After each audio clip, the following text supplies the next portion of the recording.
Tommy looked out at what he made. Johnny looked at Abby. Ladies and gentlemen, I think I'll wait for better days. hello. Welcome to another Ideas for California. I'm Bill Watkins. It's been me alone doing speeches for several weeks now. I finally have a couple of great guests today, thank God. And today will be education.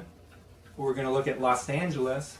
This is a show trying to have ideas for California, and I think that we'll blend that in because Los Angeles Unified School District is what we'll talk about today. Of course, is governed, and there's of course a obvious link to Sacramento and to the Department of Education in California. So there should be a lot to talk about here. I'll get right into it. I have my first guest.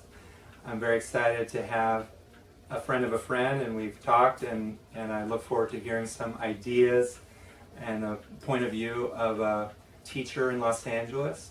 Her name is Lisa Alva, and we'll talk and find out her ideas for education in California and for Los Angeles. So let's get into it. We'll get deeper into maybe a political role she'll have. Not political, I say political whenever there's an election. I guess just maybe a seat she'll be looking for running in the LA Unified School District, School Board, excuse me. So anyways, without further ado, we're lucky to have a teacher for how many years? 19. 19 years, and someone becoming more and more active and getting her ideas more and more out. And when I later will have Melinda Callahan, another teacher, former teacher on, and we're going to look at different things, but in this format, and I hope beyond, and I hope the waves go out, we should and always have a safe place to share ideas. That's for darn sure. So here we are, Ideas for California. My first guest, I'm so lucky, and I'm so grateful to have Lisa Alva. Hi, Bill. Thank you. Thank you so much. Yes. Good. My first guest. I'll have music, the whole thing. I mean, we're gonna make this hot. And I have a producer today who will tell me if anything goes wrong. But we're working on it. But thank you. So 19 years. Where'd you start? I was a district intern. I came to teaching as a second career. So I was a district intern with LA Unified. It took me a few years to get started on the credential program. But I started at Berendo Middle School. I took on some out of the classroom roles at the same time that I was starting as a teacher. It was a big eye-opener very big eye-opener to be at a school site. Mm-hmm. And then I moved to Wilson High School where I taught English there for a couple of years, and then I went to I started at Perry Middle School, and then Wilson, and then Berendo, and then to Roosevelt High School in 2001, where I've been ever since. Okay. And Roosevelt High School, for someone checking in from somewhere in California, you're talking about what part of Los Angeles? Roosevelt High School is in Boyle Heights, technically. Sometimes people say East Los Angeles or East LA. Okay. We like to differentiate that it is Boyle Heights. Okay. It's got a different flavor. Yes. And the school graduated its first class in 1923. So it's a legacy high school. It has been the heart of Boyle Heights. It's been the educational hub of the entire community for years and years and years, up until about 2010, when reform started to kick in. That was outside of our purview and beyond our control, and we have suffered because of people making decisions that were not, let's say, well informed. Okay, so quickly into ideas, and you've expressed to me and can express to my little show here a desire or an intent to run for the school board, district, the second district, District 2. I'll give you a chance to sort of, starting now, put out some ideas, or if things were not as they should have been, what should they be, and basic ideas, and then if you want to throw in anything about education in the state, from the curriculum that's put out, to improvements that can be made, to good things that are done to things that you would like to see improved. A couple minutes, go for it. Okay. You do a speech. I've been doing a lot of speeches, so. Well, I am a product of LA Unified. I live in the house I grew up in over in El Sereno, Hillside Village, not far from here. I went to Multnomah Street Elementary School, I went to El Sereno Middle School, and then I went to Wilson High School, where I was able to teach for a couple of years. And I came to teaching as a second career, and it was astonishing to me that there would be, you could put a brand new teacher in a classroom to be responsible for students and then never set foot in the classroom to see what she was doing with them. Oh. I never had an administrative visit or a mentor teacher come into my room for the first 3 years that I was a teacher. Oh. And so I really felt bad for the kids that were being experimented upon because I was not trained as a teacher. I was undergoing my training through the DI program at the same time that I was working as a teacher. And so that's an example of policy decisions that affect teachers, they affect students, they affect public education, and they affect our economic health in California. And it's kind of a ripple effect that people really don't take into consideration. It's very easy to come up with formulaic responses like bad teacher, but it's not true, and it doesn't hold water once you get inside. And if you spend any time talking to teachers about their daily lives, you'll see that we're very willing people, and we're very deeply caring about our students. But if we feel demoralized or we feel disrespected, then that has a ripple effect also. And so one major factor in all of this is the people on the school board or people at Los Angeles Unified School District in the big headquarters building. It's called Beaudry, because it's on Beaudry Avenue. And when those people make decisions and they're not thought through, or they're not vetted with a panel of teachers, let's say, or they're not put into practice in a way that's teacher-friendly and student-centered, then you end up with decisions that go awry. For example, breakfast in the classroom, great idea. Yes, students need to eat. But when you put the food in the classroom and you make the teacher serve it, it does take away from instructional time. It does create a mess that continues for the rest of the day. And while eating food and having a chat is a really good way to start the day, it develops the relationship between teacher and student that is absolutely essential for learning, especially for the kids who need to have breakfast in the classroom. Then you're just starting the day with a whole different perspective. It's not a focus on learning, let's say, not a focus on teaching a material and content. It's a focus on wiping tables down and getting food in and out, and it's just, it subtracts. So my point is that while it's a great idea and it's a necessary activity, it should not be happening in the classroom. So we've had many examples of that, right? We also have what happened with the iPads. That were rolled out a few years ago at my school, Roosevelt High School. I had been part of the initial phase of the iPad rollout. And let me get back to breakfast in the classroom before we get to iPads. Right. So pushing your idea further, how do you see it? So not in the classroom. Breakfast, not having the breakfast inside the classroom. Right. The idea is a good one, except for it's got to be at the... Are you just saying at the eating area? Yes.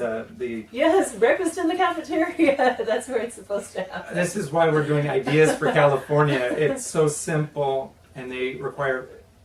We all need feedback, and when we have an idea, feedback and implementation, we need to assess, reassess, and sometimes that's not happening. And let's not forget that breakfast in the classroom as opposed to breakfast in the cafeteria costs a lot of time and money. There was, I don't know how many dollars spent on rolling coolers so that the food could be transported. And then you have the activity that goes into packing the food in the coolers. Those are man hours or woman hours in the cafeteria that are spent, that could be just better spent, let's say. And that kind of thing happens across the board. I mentioned the iPads, I won't get into it. Well, let's get in there. I want to get in there quick. Sorry. How about the waste of food? Is that an issue? That's a big issue. And if a child doesn't, so meals will be, if I have 35 students, if I have 35, I receive 35 breakfasts. Yes. 12 students may be tardy and 10 may not want to eat. They already had breakfast. It's even. possible. So the students see the food being thrown away because we're not allowed to do anything. There's a law about that. Productive or conservative or helpful with the leftover food that has not been touched. It's sealed in packages, but it must be thrown away. So think about the message that you're sending. Really bad. Yes. Okay. I could go further. Are the children, young people, advised on where to put trash? Is that okay? I see a community just littered, and I wonder, is a message going out? Is that okay as far as breakfast in the classroom?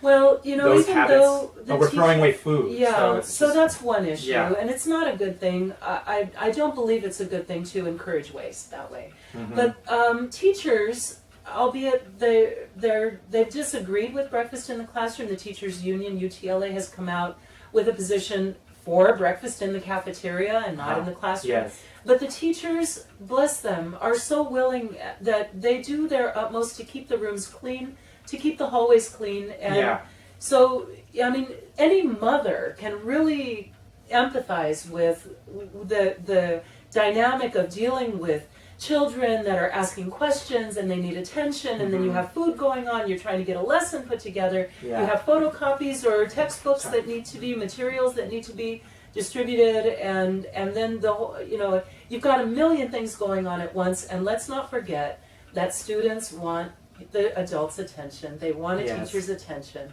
and so it's constantly Mr. Watkins, sir, Mr., Miss, you know, we're getting pulled in a million different directions. That's for sure. Very hard to focus on doing the job that we're paid to do and that we love to do. Which is to credentialed to do. Yeah. I mean, you train to do something, and you're outside I think you're outside your training at some point. Right. Okay, which is...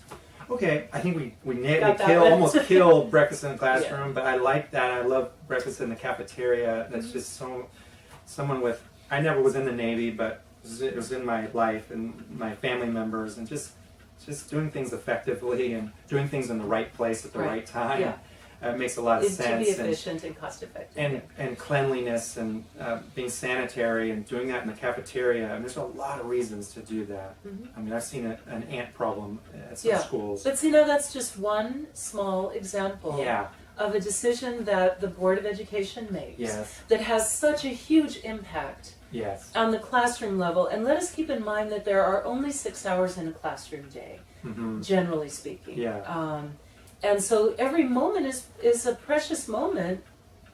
Yes, to instruct. Right. And that's falling short. Also, next to that, iPads. You had a comment on that. Might be similar. iPads were a part of my curriculum 3 years ago when iPads were, before they were rolled out in the big way that we're all aware of. And so the teachers in my small school, because at that time Roosevelt... You teach again. Did we say what you teach? I teach English, language arts. Ninth grade? Ninth grade, and I have an AP Literature class, which is so much fun, at Roosevelt. And we're one big school again. We had been divided into 7 separate small schools by the Partnership for Los Angeles Schools. That's a whole different story. But in my small school, which had about 25 teachers and about 400 kids, we piloted the iPads for instruction in the classroom. Many good reasons to do that. Access, equity, and just a wealth of information at a student's fingertips, and untold possibilities for teaching and learning. So we worked it out. We had not received a lot of training. It was very glitchy at first, but the teachers that were in my group, in my small school, we did work it out, and we figured out how to use iPads very effectively, and how to get them to the students and then back at the end of the day so that we could account for all that expensive technology. But when the district rolled out iPads out in a very big way, they told us how to do it rather than asking us how it's going to work best at any given school site. I mean, we had it down. You know, we had a method for doing it, and we were good at it. But when we were told how to do it, we had to scrap everything that we knew and start from scratch again. So another example of the wisdom of the classroom teacher being bypassed for policies that are being written and thought up and put in place by people who are not classroom educators. So I would advocate for panels of teachers in every district of LA Unified that would be in an advisory capacity to the Board of Education, and why not have advisory bodies of students as well? So I know that the High five. Yeah. I like that one. Sorry, I'm a former coach, volleyball coach. I apologize. I like the high five. I like the high five. That's great. That's very reinforcing. But there could be advisory panels of teachers, or even if you took, let's say we took teachers. You know, we have a surplus of teachers. Teachers have been displaced, and they have been eliminated through reductions in force. Not a good use of funds to retain a superintendent that earns $330,000 a year to let go of a teacher that earns maybe $70,000 a year. Wow. When the teacher is actually touching the lives of students and doing all the work of instruction. So why not have teachers who would, let's say, job share for an entire school year, and I could teach the first semester while you were advising at Beaudry to LA Unified directly, because you have classroom experience, let's say, and then at the end of the semester, we switch places. Okay. You come and take over the classroom. Okay. I go and take over your advisory role with Good. fresh eyes and a fresh practice of dealing with the students and the policies that are underway right now. I mean, we could be so much more effective. Amen to that. And while that's still in my mind from speaking with Ms. Callahan, who will be on later, so we had ideas. One of our ideas, you went into one of our ideas that we were going to talk about, Great. Wages, and bringing wages into a more equal place. Yeah. Also, administration, teaching, the idea of rotating somehow, rotating those positions, and having the wages, again, the salaries come into under control as far as the proximity. Right. When you have the teachers who are working with the kids in the classroom, the children in the classroom, making 60,000, 70,000, and administrators starting at 100,000. At least, and then going up to, you said there, superintendent, 300,000. 330. So you can find this information. I'm going to hit real hard, real quick. Is superintendent? I've evaluated education code, which I think most of it belongs, in my opinion, in the trash can. For me, education code versus I want to go into something incredibly important for me, and that's law, LAW, penal code, constitutional law, municipal code, and how something like, so you get your take on this, something like an education code, another set, it has, I think in it, an attempt to monitor behavior, has a behavior code for teachers, students. There's this, why on earth would we have a separate code for a classroom and for campuses that's different from the street and the home and the community? I find it extremely confusing, bad for communities, because maybe I'm making my big speech of the day. Are you ready? No, but we are in prepping a child, quote unquote, for college. One of my least favorite things. How are we not, and how are we trying to prepare children for life in El Sereno, Boyle Heights, wherever, Pasadena, I don't care. I came from private school, fancy private school, graduated a full-blown alcoholic at age 17, not ready for life. So let's go look at California and beyond. What's the core of this issue? Is there talk somewhere besides me about combining law, real law, penal code with schools and getting on the same page as far as this is the code of ethics, this is the code of behavior and ethics we're looking for. Not as a separate thing where you can't mention the word sex in a classroom, or you have this separate code that is not law, not real law. I'm going to stop there and let someone else talk, but I'm just trying to, I guess I started a question one way, but I do want to cover how are we abandoning law in favor of some code a school board is coming up with randomly. That's not, that's taking away constitutional rights of teachers at the least. Because I have friends who are teachers, house teachers in the rubber room, whose constitutional rights have been robbed. They can't be themselves because they have innuendo, rumor and innuendo, and she said, he said, instead of, I'll make my final statement, what the LAPD says. LAPD says there was no law broken.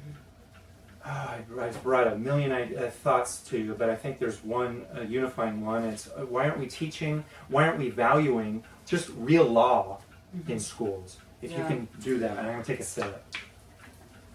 That's really big, Billy. I started one way, and I forgot why I started a question. It was specific, and then I ended up, I guess, with my most passionate thing. Right. And that's why a child, and can we do better, give them a citizenship test, some way so that when we graduate, we shake someone's hand and give them a diploma. I really don't care about college. My college degree's in the trash can.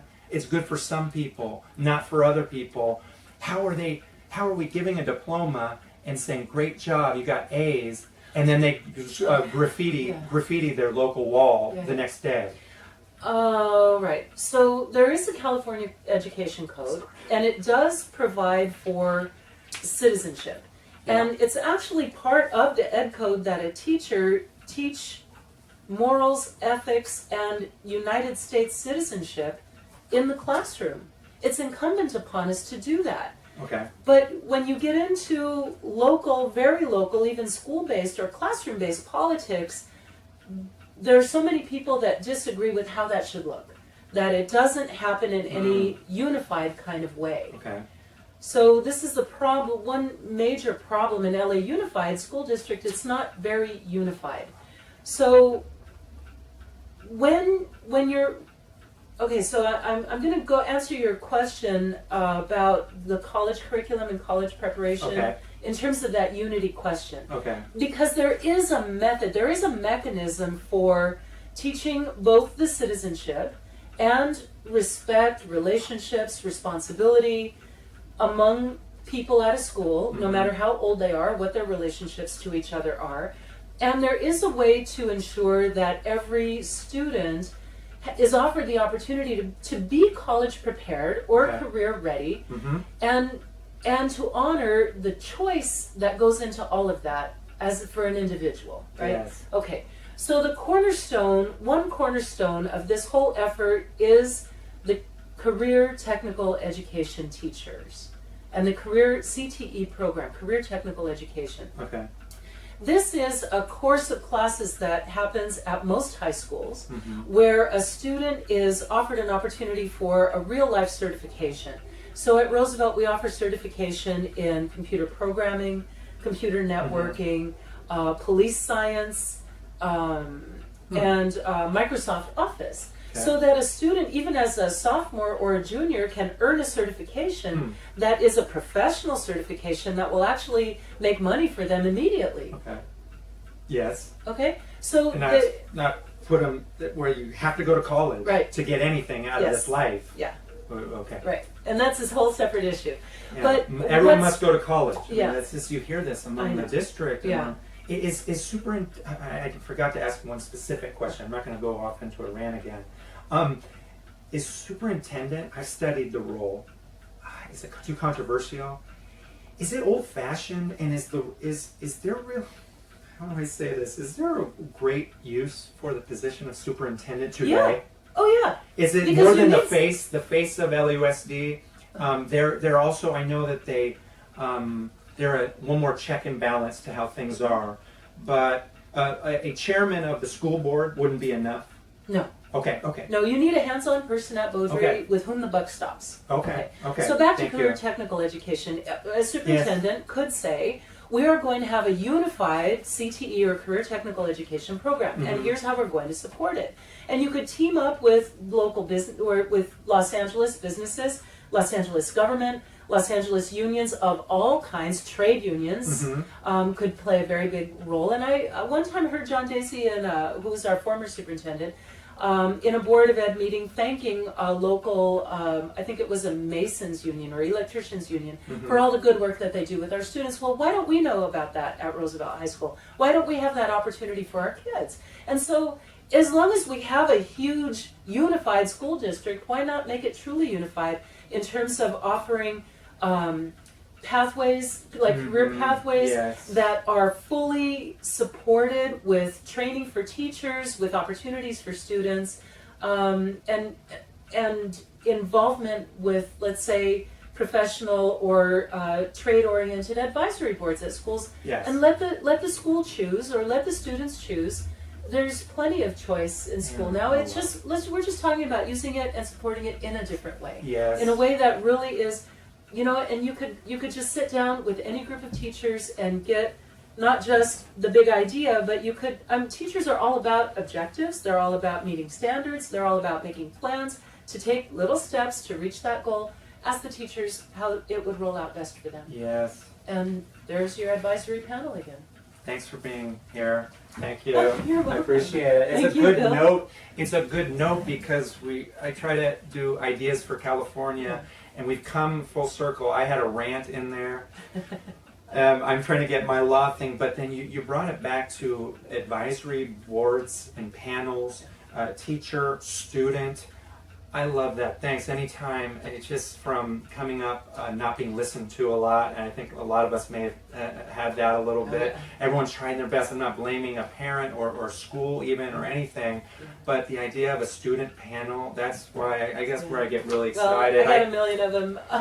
I mean, I think kids should be able to vote if they qualify. Right. I mean, just the things the children can do. As a former teacher myself, I'm 13 years sober, so I was able to come around and teach and be of service, and hopefully more and more I can be of service. But children can do so much more. Yeah, they really can. They're waiting Yeah. to like the song, like John Mayer's song, waiting for the world to change, and thanks for your ideas. Sure. And I hope we just never rest, and at the school board we don't rest until we get all the ideas out on the table and vote on them and go do them. Yeah. So, I just want to say good one last luck. time, Yes. my name is Lisa Alva, Yes. and I do plan to run in 2017 for the District Okay. 2 board seat that is currently occupied by Monica Garcia. The district covers East Los Angeles, Central Los Angeles comes up as far as El Sereno, and it goes into downtown. I wish we could run together. I think city council is a couple years later. I mean, even not like we'd be officially running together, but yeah, I hope to do so too. And it sounds like you're going to be idea led. You want your seat for ideas, and it's difficult. To that, before we go, the challenges we face in elections with money. I'm running out of words. So I'll just be blunt. Money can buy seats sometimes of recent. So I guess it's almost. Well, I think people like Monica Ratliff have shown that a teacher who gets herself out there and just can really run a grassroots campaign and manage to touch enough lives and talk to enough people and be a good listener and be humble enough to understand that the wisdom isn't in here, it's out there, and to be willing to listen and collect and then take action. I think a teacher has a great chance of being elected, regardless of how many millions of dollars get put into the opposition. Billboards and advertisements. Yeah. I have faith. They can be done. Good. Yeah. Thank you so much. Thank you. Okay, appreciate it. Well, we're going to take a quick break, and I'll come back with Melinda Callahan, former teacher. But thank you to Lisa Alva, and we should have. There's a little audience for applause. That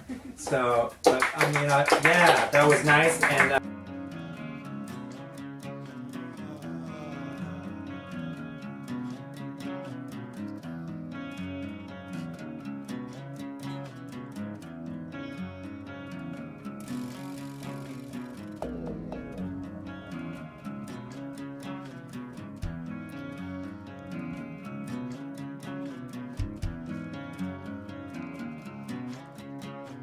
Tommy looked out at what he made.